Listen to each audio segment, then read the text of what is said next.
Here is Chief Meteorologist Chase Jones. Well, we saw a lot of that low cloud cover, and there's a lot of meteorological terms out there. The level of free convection, the lifted condensation level, the cloud convective level, pretty much telling us where that low cloud cover is going to show up, and it all translates into when we're going to see any rain. And we might see a little bit by tomorrow night before the cold snap makes its way in. Now, the temperature change over the last 24 hours went from those upper 70s down 30 degrees into those upper 50s. Then we warmed up 30 degrees into those upper 70s again, and we're cooling off pretty quickly, but we're waiting for some of that evening cloud cover, watching those levels as we make our way closer towards Christmas. We're just outside of a week. 75 in San Angelo. Everybody else in a combination of those mid to lower 70s across the entire area. Shades of yellow have pushed their way back into the Concho Valley. 68 in Sterling City. 74 down there in Junction. Looking like a good 8 degrees across the entire Concho Valley, if not 6 across the entire region. We definitely want it to be a little warmer than that. Well, at least as far as the heating and cooling, not as far as the daytime highs. Now, when we look at the moisture content in the atmosphere, pushing into those 50s and those 40s, of course, over there in Big Lake, down there at that 26, where the humidity index is at 19%.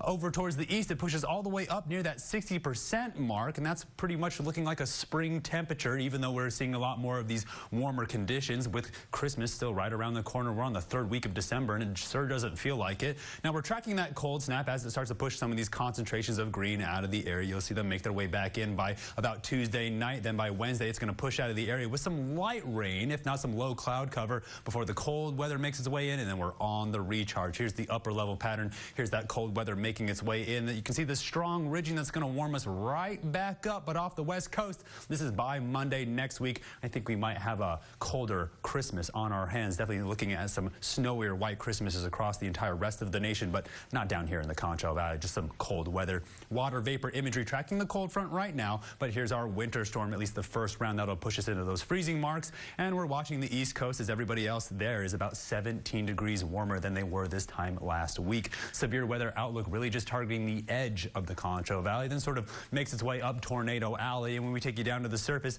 you can sort of see that cold front developing along the line, seeing a little bit of severe weather there in Arkansas. Then off the west, you start to see them making its way down from the Sierra Madres. Of course, we take you into the Concho Valley because we're really just sort of tracking that cold snap. It's going to push below freezing. So again, the plants, the people, the pets, everything you need, wrap the pipes, get ready, because it's going to snap right back up into those 70s. Here's our cold front making its way through tonight. There's the returning cloud cover by tomorrow morning. Completely diminishes under that West Texas sun, but by Wednesday morning, here comes that low cloud cover, if not some of that light rain with those freezing temperatures, pushes out of the way, and then we're immediately on the warm-up, getting ready for that Christmas winter storm. But again, here in the Concho Valley, just some cold weather. So tonight, pretty warm, down into those 40s, looking for some of that cloud cover and that high humidity. Then tomorrow, back up into the 70s, but then we're on the cool down, and we'll continue to gradually cool down from there. By Wednesday, you'll see we'll go only up into the 50s. Then here comes that cold snap down to those freezing levels. By Thursday, right back up into the 70s. And then that's where we stay all the way into next week, where we'll fight back and forth between the 60s and the 70s while those overnight lows go from those freezing levels